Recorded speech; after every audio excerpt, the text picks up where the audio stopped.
नमस्कार दोस्तों, छठे अध्याय का ये बाकी बचा हुआ अंश है।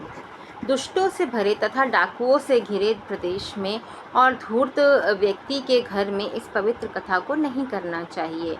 मध्याह्न काल में 2 घड़ी तक कथा बंद रखनी चाहिए, जिससे कथा कीर्तन से अवकाश पाकर लोग शौच आदि से निवृत्त हो सके। कथा प्रारंभ के दिन से एक दिन पहले व्रत ग्रहण करने के लिए वक्ता को शौर करा लेना चाहिए। जिन दिनों कथा हो रही हो उन दिनों प्रयत्न पूर्वक प्रातः काल का सारा नित्य कर्म संक्षेप में ही कर लेना चाहिए। वक्ता के पास उसकी सहायता के लिए एक दूसरा वैसा विद्वान स्थापित करना चाहिए जो सब प्रकार के संशयों को निवृत्त करने में समर्थ और लोगों को समझाने में कुशल हो। कथा में आने वाले विघ्नों की निवृत्ति के लिए गणेश जी का पूजन करना चाहिए। कथा के स्वामी भगवान शिव का विशेषतः शिव पुराण ग्रंथ की भक्ति भाव से पूजा करें। तत्पश्चात उत्तम बुद्धि वाला श्रोता विधि पूर्वक तन मन से शुद्ध एवं प्रसन्नचित होकर आदर पूर्वक शिव पुराण की कथा सुने। जो वक्ता और श्रोता अनेक प्रकार के कर्मों में भटक रहे हों, काम आदि 6 विकारों से युक्त हों, स्त्री में आसक्ति रखते हों और पाखंड पूर्वक बातें करते हों, वे पुण्य के भागी नहीं होते। जो लौकिक चिंता तथा धन, ग्रह एवं पुत्र आदि की चिंता को छोड़कर कथा में मन लगाए रहता है, उस शुद्ध बुद्धि पुरुष को उत्तम फल की प्राप्ति होती है। श्रद्धा और भक्ति से युक्त दूसरे कर्मों में मन नहीं लगाने वाले, मौन धारण करने वाले, पवित्र एवं उद्वेग शून्य श्रोता ही पुण्य के भागी होते हैं। जो नराधम भक्ति रहित होकर इस पुण्यमयी कथा को सुनते हैं, उन्हें श्रवण का कोई फल नहीं मिलता और वे जन्म जन्मांतर में क्लेश भोगते ही रहते हैं। यथाशक्ति उपचारों से इस पुराण की पूजा किए बिना जो मूढ़जन इस कथा को सुनते हैं, वे अपवित्र और दरिद्र होते हैं। कथा कही जाते समय बीच में ही जो लोग उठकर अन्यत्र चले जाते हैं, जन्मांतर में उनकी स्त्री आदि संपत्तियां नष्ट हो जाती हैं। जो पुरुष सिर पर पगड़ी आदि धारण करके इस कथा का श्रवण करते हैं, उनके पापी और कुल कलंकी पुत्र जन्म होते हैं। और जो पुरुष पान चबाते हुए इस कथा को सुनते हैं, उन्हें नरक में यमदूत उनकी ही विष्ठा खिलाते हैं।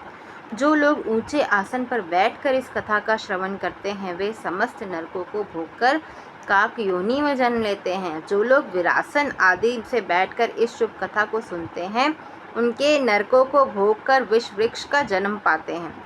वे अनेक नरकों को भोगकर विष वृक्ष का जन्म पाते हैं। कथा सुनने वाले पौराणिक को अच्छी प्रकार प्रणाम किए बिना जो लोग कथा सुनते हैं, वे भी नरकों को भोगकर अर्जुन वृक्ष बन जाते हैं। रोग युक्त न होने पर भी जो लोग लेट कर यह कथा सुनते हैं, वे सभी नरकों को भोगकर अंत में अजगर आदि योनि में जन्म लेते हैं। वक्ता के समान ऊंचाई वाले आसन पर बैठकर जो इस कथा का श्रवण करते हैं, वह नारकीय लोगों को गुरु शैया पर शयन करने जैसा पाप लगता है। जो इस पवित्र कथा तथा वक्ता की निंदा करते हैं, वे 100 जन्मों तक दुख भोगकर कुत्ते का जन्म पाते हैं। कथा होते समय बीच में जो गंदी बातें बोलते हैं, वे घोर नरक भोगने के बाद गधे का जन्म पाते हैं। जो कभी भी इस परम पवित्र कथा का श्रवण नहीं करते, वे घोर नरक भोगने के पश्चात जंगली सुअर का जन्म पाते हैं। जो दुष्ट कथा के बीच में विघ्न डालते हैं, वे करोड़ों वर्षों तक नरक यातनाओं को भोग कर गांव के सुअर का जन्म पाते हैं। इसका विचार करके शुद्ध और प्रेम पूर्वक चित्त से बुद्धिमान श्रोता को वक्ता के प्रति भक्ति भाव रखकर कथा श्रवण का प्रयत्न करना चाहिए। सबसे पहले कथा के विघ्नों का नाश करने वाले गणेश जी की पूजा करनी चाहिए। अपने नित्य कर्मों को संक्षेप में संपन्न करके प्रायश्चित करना चाहिए। नवग्रह और सर्वतोभद्र देवताओं का पूजन करके शिव पूजा की बताई गई विधि से शिव पुराण की पुस्तक का अर्चन करना चाहिए और पूजन के अंत में विनम्र होकर बड़ी भक्ति के साथ दोनों हाथ जोड़कर साक्षात शिव स्वरूपिणी पुस्तक की इस प्रकार स्तुति करनी चाहिए। हे शिव पुराण के रूप में आप प्रत्यक्ष सदा शिव हैं। हमने कथा सुनने के लिए आपको अंगीकार किया है। आप हम पर प्रसन्न हो। मेरा जो मनोवांछित हो उसे आप कृपा पूर्वक संपन्न करें। मेरा यह कथा श्रवण निर्विघ्न रूप से सुसंपन्न हो। कर्म रूपी ग्राह से ग्रस्त शरीर वाले मुझ दीन का आप संसार सागर से उद्धार कीजिए। हे शंकर, मैं आपका दास हूँ। इस प्रकार साक्षात शिव स्वरूप इस शिव पुराण की दीनता पूर्वक स्तुति करके वक्ता की पूजा आरंभ करनी चाहिए।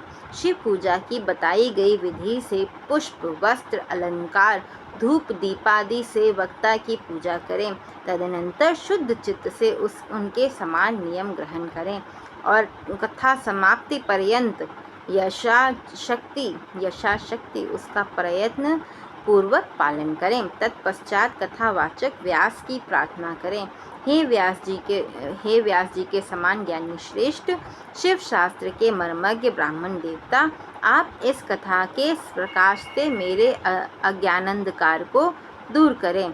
भक्ति पूर्वक 5 अथवा 1 ब्राह्मण का वरण करें और उनके द्वारा शिव पंचाक्षरी मंत्र नमः शिवाय का जाप कराएं।